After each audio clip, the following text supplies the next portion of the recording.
Welcome to the WORKOLOGY podcast, where we discuss the science and art of the workplace, gain powerful insights, resources, and perspectives on the industries of human resources and recruiting. Join your host, Jessica Miller-Merrill, chief blogger of bloggingforjobs.com, for an in-depth and no-holds-barred look into the future of our most powerful business asset, the employee. And now, welcome your host, Jessica, with this podcast episode of WORKOLOGY. Welcome to the WORKOLOGY podcast, where we discuss the science and art of the workplace. You gain powerful insights, resources, and perspectives on the industry of human resources and recruiting. Welcome to the WORKOLOGY podcast. Today's topic is mobile apply, resistance and opportunities. Our guest today is Fred Goff, who's the CEO of JobCase. Welcome to the WORKOLOGY podcast. Thanks, Jessica. It's fun to be part of the podcast and fun to meet you. Absolutely. Let's tell the listeners a little bit about yourself and your background, and then talk a little bit about JobCase. Sure. So I'm a first-generation college grad myself. I went to Carnegie Mellon and then was involved in managing money. I kind of went to New York and then London and then Boston as a proprietary trader or a hedge fund manager, and kind of think you get on a carousel there, and wherever you have kids, you get off. And I had kids in Boston, so I'm still in Boston. And we had a machine learning-led hedge fund that was really successful. And then in 2009, around the Lehman crisis, we had gone to cash because on a machine learning system, you kind of back away when you're getting the mother of all black swans. And we took that team and technology and we looked at the online media space as a place to occupy our time and to look at some interesting problems while the storms of the economic crisis blew over. And very quickly, we got really excited about focusing on the employment landscape, and in particular, the part of the employment landscape that was traditionally regarded as undereducated or what have you, but we look at as America's workforce. And we started developing a lot of interesting tools and technology to power that, and had a lot of success in powering a number of job boards. We have over 100 traditional niche job boards that we had powered that currently today have over 30 million arrivals a month and have 40 million registered members. They have tremendous reach, and everything from our perspective is about trying to serve those, what we used to think of as job seekers, but now we call our community with as much relevance as we can.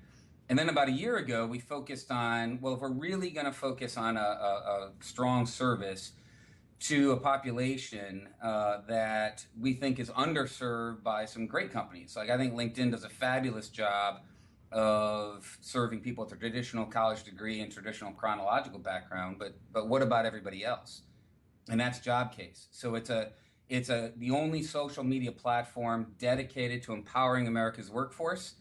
And we do so by providing really cool tools at the core of it, and using our big data skills to form the connections for the community of 40 million people to leverage and help each other. That our philosophy is the person who knows the best on how to get a job at Walmart in Oklahoma City today is the person who got a job there yesterday. And if we can forge those connections so that job casers can help each other, it's a really exciting vision to pursue. So that's me and that's us. Awesome. Well, let's talk a little bit about America's workforce, and particularly how they're applying for jobs or looking for work. And that is really with their smartphone and tablet devices. There is a lot of conversation in the recruiting and human resources space about what we call mobile apply. And not everyone is in favor of mobile apply, but we do know that more candidates every single day are accessing career sites and applying for work using these, mobile devices. Why do you think recruiters maybe dislike this mobile technology so much? I think it's disrupting the way they think about how they've conducted business in the past. And I think that it's not unlike what's happened in finance and marketing, not unlike what Steve Jobs did when he disrupted the music industry. If you think about what he's done with iTunes, he didn't say, let me get a different way of delivering a CD to people. He thought about a different way of providing that musical content and experience. And I see that kind of a disruption here. The way that Quartz talks about getting away from an 800-word paragraph in a newspaper and distilling it down. And I think at the root of the concern, I mean, clearly what's come through to us with employers has been there's a great concern as companies like myself are able to reduce the inefficiency and friction of applications and employment, that reducing the hurdles might form new burdens, whether it's compliance burdens or access burdens or et cetera, on an already stretched HR organization. I think that's stuck in a little bit of a transition from the way we used to be to where we are. And for me, Jessica, I think that the big hard thing to get your hands around in the new labor industry is it's not very proprietary, is it? I mean, it kind of has roots to when we went from defined benefit to defined contribution. It kind of broke that contract between employers and employees, but it carries through today to where you have the study from the Department of Labor saying millennials have 6 jobs by the time they're 25. People realize they're in this kind of free agency world thrust upon them. And so when you're in that, there's a lot of thought about this is not a proprietary labor pool, that the people working for you, we know that depending on the level of education, there may be 4 or 5 pings from recruiters on LinkedIn a day to my own staff, let alone what happens for people across the spectrum. So if your own labor pool has this fluidity and we no longer even look at somebody that's had 5 jobs in 6 years as a negative aspect to them, then that's kind of breaking down that notion of propriety. And then I think it's also in the candidate pool. So if you look at the economic graph that LinkedIn and Jobcase are forming, between the two of us, we're going to have the ability of seeing the profile and accessing just about every worker in America. And in that landscape, it's no longer about getting proprietary resumes into a top of your own pipeline management so that you have the rights to contact them and et cetera. This is a competitive advantage to your HR recruiting efforts versus another company. That's now been, those walls are dropped. And I think that part of this issue about mobile apply is to change the perception of what that top of funnel opportunity and risks are. I think that the risk really will increasingly be perceived as lower and the opportunities higher. And what I mean by that is if you have the acknowledgement, let's take Walmart as an easy example. The people who want to work at Walmart are the people who want to shop at Walmart. Why would you not want to take advantage of an opportunity to extend your brand image and to provide a good experience in a conversation at scale? Now that automated principles allow you to do that, and why turn that down and make a difficult burden so people have a bad view of what it's like to try to apply to Walmart? I think the smart companies and maybe the ones that have the ability with their internal systems, maybe smart's the wrong word to use, but the flexibility of moving a little faster, there's a real opportunity here. But yeah, change is hard. It was hard for every industry that goes through it, and I think that it's HR's turn next. You mentioned a couple things, and I like the idea that disruption isn't necessarily a bad thing.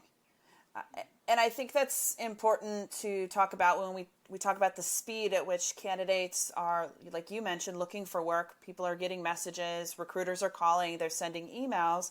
Why not make it easy to be able to engage them with a mobile apply option? Because in this job market, where it's highly competitive right now and probably will continue to be into, some experts are predicting on into 2017 and beyond, let's find a way for them to be able to quickly connect with the company so that the recruiters can get on the phone or that candidate can get in process and get onboarded onto the company, at least the best ones within the organization.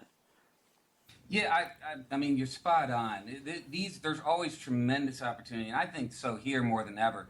There's a lot of folks are talking about mobile apply in the tactical and technical sense in terms of how do we integrate with ATSs for larger companies? How can some of these really cool companies getting funding out of different private equity firms accelerate maybe the SMBs at 500 people and under? There's a lot of tactical conversations around here. I think that's, for our perspective, we think that's missing the opportunity and where we're taking the employment products and features that we'll be rolling out this summer is much more around branding. I think that when you think about the new world where most people access their data, whether that's a resume, whether that's references, whether it's whatever it is in the cloud, and therefore you don't need a desktop. In fact, of the 67% of people without a college degree, a vast majority, don't even use a desktop computer for their regular accessing of the internet. And so you really have to think about that mobile device in a different way. And so now you have some considerations about how to use the space more strategically. And so, I always love that quote Mark Twain has, I think it's Mark Twain, where I'm sorry I wrote this letter so long, I didn't have time to make it short. So if you think about the limited space you have at getting out what message you want to get to a potential candidate, our perspective is it's got to be much more about the branding of your culture, much more about the discovery of your company. That's the kind of thing that's happening on mobile. It's a huge opportunity to engage and establish both your employment brand and your company brand. And you can de-emphasize a traditional job listing. People get what a cashier is. They get you want someone that works hard and is a good team player. That's kind of wasted space. Where we should be focusing the space is explain what it's like in your culture and what type of person excels in your culture and what that company is. And it's an opportunity, again, knowing that the type of people who work for a typical company also tend to be consumers or customers of that company in most cases. You really get double bang for your buck if you look at it the right way. And that's where we're heading, where it's about not looking at it so transactionally. Someone's interested in a job today, but begin the conversation. Because the person that you might not hire today, you might hire a year from now, or they might have a friend of theirs that they want to hire. And if to our experience, it's surprising what little level of respect and cordiality needs to be paid for people that are rejected from employment to have a positive image of that brand. We live where job case focus is predominantly not with people with software engineers from MIT, but with the 67% of the country that are making this country work. This is where you get that black hole problem, where they apply and you don't have anyone responding, and it's a terrible, terrible experience to be done to people. If you just respond and treat people with the respect that you yourself would like, it's just a golden rule. It's nothing fancy. You'd be amazed at the return that you get of respect, and therefore the word of mouth that spreads to get other candidates that might be of the caliber you want to hire. And then even that person might be 2 years down the road. So why burn a bridge today? So that's really where we come from, which is engage the funnel, let more people interact, let us help you do that in such a way that they leave feeling good about the brand, because that's going to pay off in the immediate term, but it's going to pay off even more over the long term as you get a compounding effect on that brand image. I'm definitely a fan of this concept because it really plays on how I have recruited in the past. My background is predominantly call center and retail human resources. And so the best type of recruiting is the guerrilla recruiting for me. So I would go into a store location, a competitor's store, and I would just find a friendly cashier or somebody in a particular department I was recruiting for and just tell them I thought they had great service and give them my card. And if I played my cards right, word would spread, and then pretty soon I would have a large contingent of candidates applying from that store over at my location. So you're right, like you just have to treat them with respect, and then those parties that are interested will engage or spread the word. Okay, and by the way, that's awesome. I wish you were recruiting for us. I love that. That's beautiful. But yeah, I think you're right. I mean, it's not really hard to understand. It's just empathy. It's just the golden rule, right? We've had people say, well, you employ people from MIT and Carnegie Mellon. How do you understand the demographic that didn't go to college? And it always boggles me that people think that way, because I'm first generation college grad. I mean, my parents didn't go, and not many people in my family. I never thought that they have to be treated differently, right? I mean, people, whether you have a college degree or not, what do you want from work? You want a fair wage. You want that so that you can provide something for your family. Maybe you don't have to cure cancer every day, but you want to feel good about what you're doing when you're at work. You want to work with people that you like and respect, and you want to learn, and et cetera. And these principles that every single person that wants to work for a living aspire to, yeah, they're different for a neurosurgeon or a waiter, but the principles are the same, right? And when you come at it from that aspect, then why on God's earth would you not want to engage everybody who's interested in your brand in a positive way? I mean, this is the thing that kind of, as a person that has either the luxury or the liability of not being well versed in where the HR industry has come from, but crossing over to it from a data aspect and from a marketing aspect. This is where it's confused me in the past. I suppose there's a compliance issues and et cetera, but if you have this whole country of people and somebody is interested enough with your brand that they actually think they want to invest their work life there, where they spend 60% of their waking hours in the week with you, why would you not want to engage that? How could that not pay off for you in the long run? And that's I think that's the opportunity. So when we say mobile apply and the fear is, oh my gosh, we're going to get a deluge of people that's jumping over the hurdle without much detail. Well, one, you don't have to worry about it if you have companies like Jobcase or LinkedIn, where we're housing the rights and ability of contacting these people at any point in time, and you can do all sorts of research and participate with understanding who wants to interact with you. In two, you take advantage of the brand effect. It's a really positive thing for the HR groups. I just think, though, that some will have a problem because of legacy technology that will change over time. And some might have a problem with trying to think about different processes that have to be adjusted to deal with a different scale. And some are going to adjust technology and processes and establish one heck of an employment brand and get the best talent on the street. And those clients are the ones that we're hoping to start with when we roll out our products this summer. I love that we're talking about two of my favorite things, which is mobile. And we have had several guests talk about mobile, whether it's for career sites or just mobile and like text messaging and the different mediums, but also employment branding, which we've had a number of different guests on the show talking about this topic. I feel like there's a lot of information out there.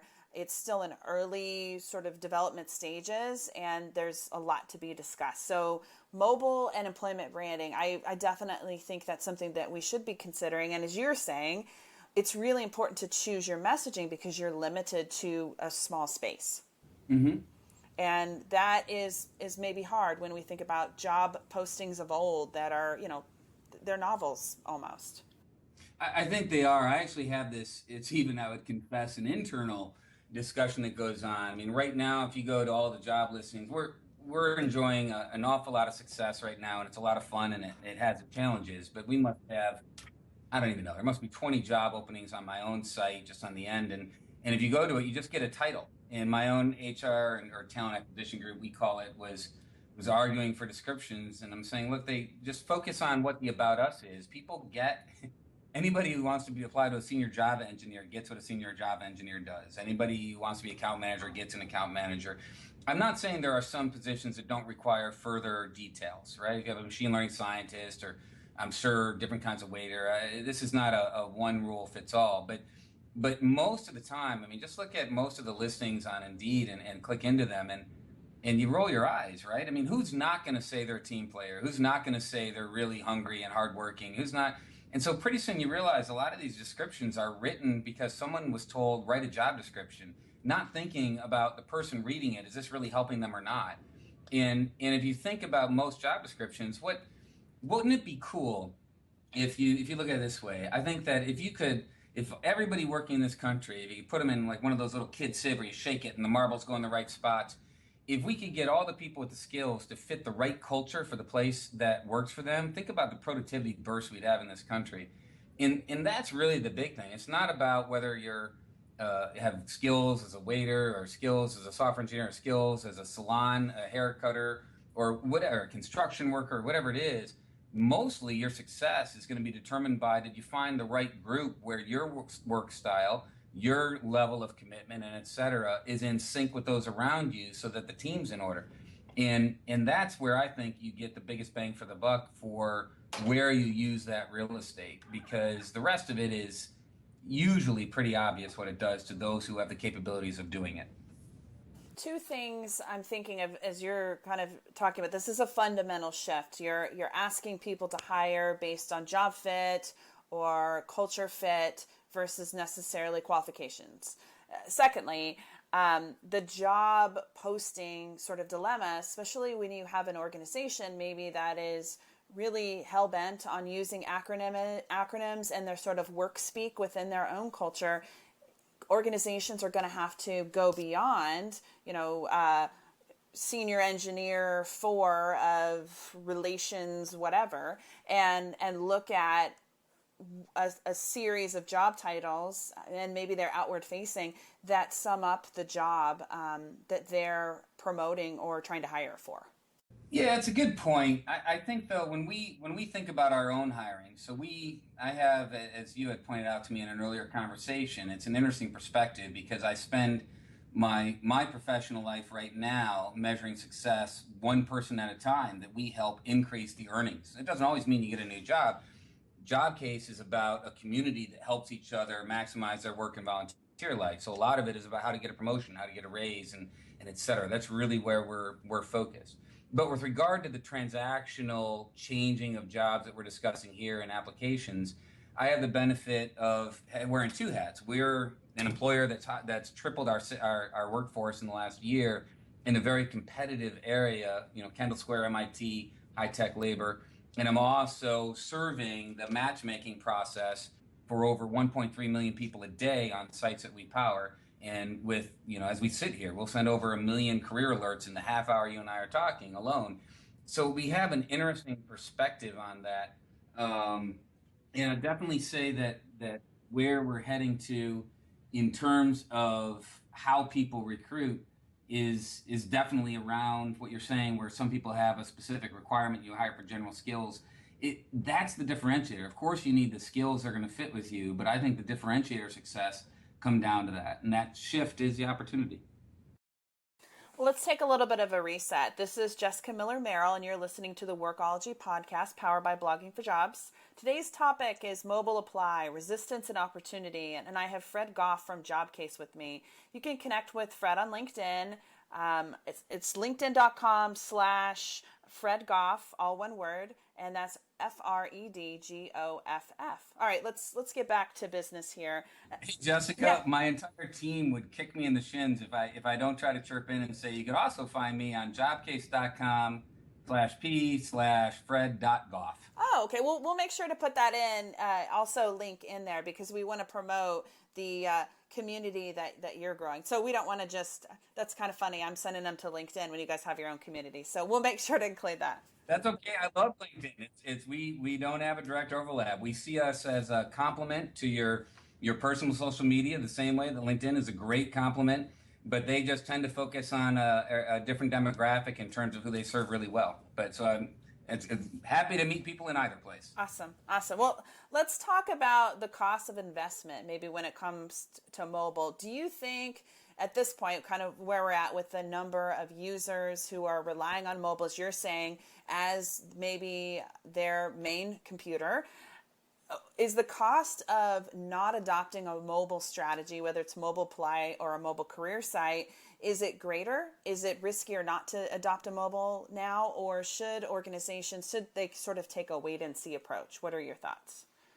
No, I think if you talking about not putting mobile first in 2015 to me would be akin to being in 1999 saying, geez, I wonder if we should get a website, right? I mean, it's just what people are doing, and the definition is blurred, right? So it's not just, there's the vast demographic that doesn't even access the internet via a desktop machine, which is vast and growing.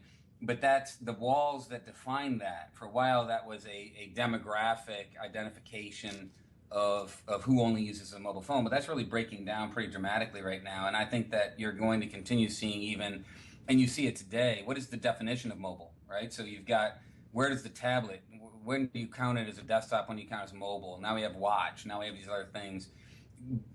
Doing things on the go is what people will be doing. So you really, what we did with our company, and I would, for my own purposes, as well as how we serve consumers, and what we suggest for employers that we interact with, is you really need to get the culture of your company to be in a room and talk about what you're doing with your recruiting activities with regard to accessing anything through the internet and online from a mobile first. And you really want to envision everybody walking out of the room and then one person saying, oh, wait, we forgot. What are we going to do on desktop? When that's the culture and the conversation, that's when you know you have it right. If you're not there, you need to race there, because that's where the whole world is going, if not there already. And hopefully those that are listening to the podcast, they are utilizing analytics or tools to be able to measure the activity, either through their applicant tracking systems, through technologies and tools like yours, or something as simple as maybe Google Analytics to see what kinds of activity. Do they have a large number of mobile users versus tablet visitors versus desktop users on their website, their career sites? It's fun days. There's an awful lot of opportunity. I think what's probably challenging for a group that doesn't spend their time thinking about technology issues, which hopefully talent acquisition groups are probably predominantly thinking about talent and how you adjudicate once you meet them from identifying the right hire. It'll shake out. There'll be a dominant winner in different categories, but there's so many easy things. There's such low-hanging fruit, Jessica. It just takes a very modest amount, like just what you said. Google Analytics, good enough. Get going. Start looking at what's happening. And there's also a little bit of reflexivity. If you haven't got anything that's easy to be accessed through mobile, then of course you're probably not getting that traffic. The fact that you observe most of it coming desktop in that instance is not indicative that, oh, everybody looking for a job is desktop. It just means that the people that are using their mobile devices are probably going to your competitors. And that's definitely one thing that recruiters and talent acquisitions leaders need to consider, because as of April 21st, what was dubbed as Mobilegeddon, and essentially Google's changed their algorithm. And so mobile-friendly websites, so career sites and other web pages that are mobile-friendly index higher in Google search when somebody is accessing Google from their mobile or smartphone device.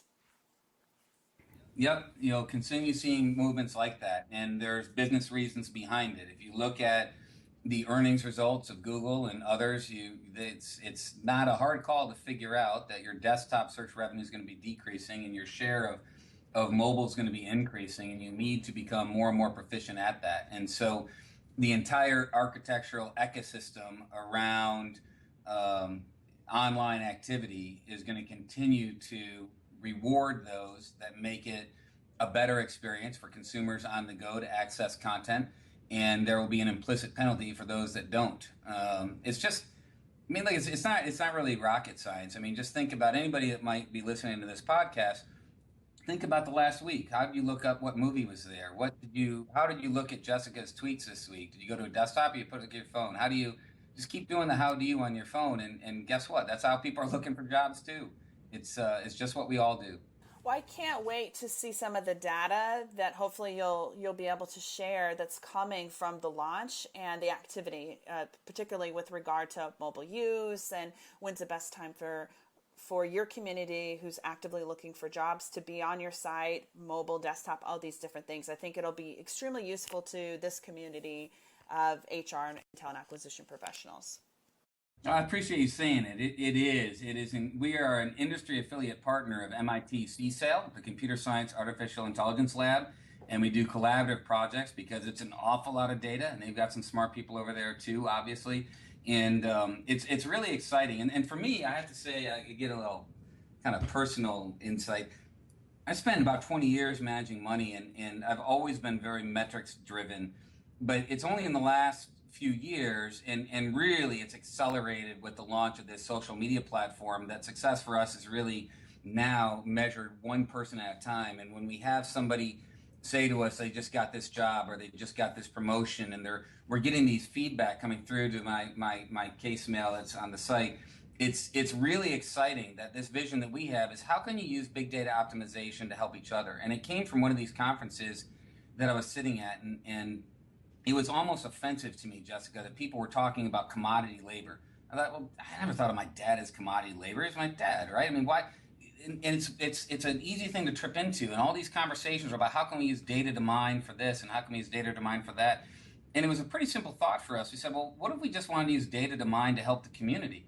And that came from the idea. So if you got somebody at Walmart, let's use that as an example again, and they want a promotion, wouldn't it be best to connect them with everybody in the country who got a promotion from Walmart and say, how did they do it? Maybe everybody except their store, because maybe in their store there's some conflict for who else wants that promotion. And then maybe you marry that with other big box promotions in their area to get that local flavor. And wouldn't that be better advice for them on how to life path their career around what their initial objective is than me sitting here in Cambridge, Massachusetts, thinking I know best?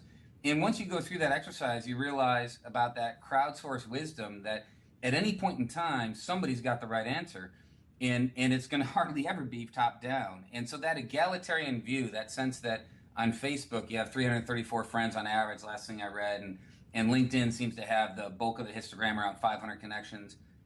We have that sense of, well, what if we have 40 million connections? It's just up to my data team to figure out who's the right subset of that 40 million for your question today, and to make that connection. that's what we're pursuing, and we've really been focused on the community in that regard as we roll out the new products. But you're right, it's going to be really fun as we turn around and focus on the economic graph aspect of this going into HR Tech in the fall, which we're a sponsor of, and to start saying, geez, look what we've seen on the employer side and some tells about how to help your brand. It's kind of fun when you come at it from data first. Well, I really want to thank you so much for sharing with us, and this has been probably one of my favorite podcasts. I love the data side and then mobile and employment branding. It's just like a nice everything wrapped into one little package. Anything else that you want to add before we kind of wrap this up? Yeah, I appreciate you saying that. I just reinforce, we think we've got a really, really incredible story here for when employers access it. That today, while we're on this call, we had, I think I mentioned one stat, we had 1 million highly dynamically rendered career alerts go out to a subset of my 40 million members. We had 5,000 plus new people join the site today. We had probably about 80,000 people visiting sites that we power while we're on, just in this half hour that we're on this call.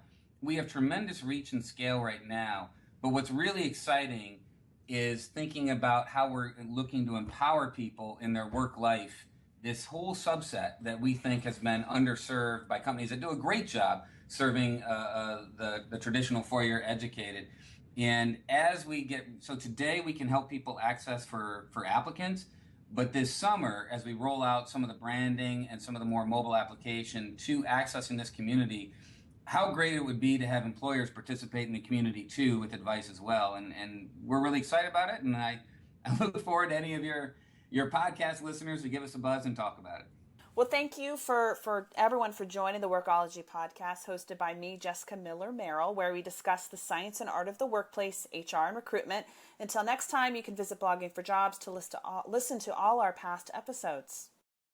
Production services for the Workology podcast was Jessica Miller-Merrill, provided by Total Picture Media.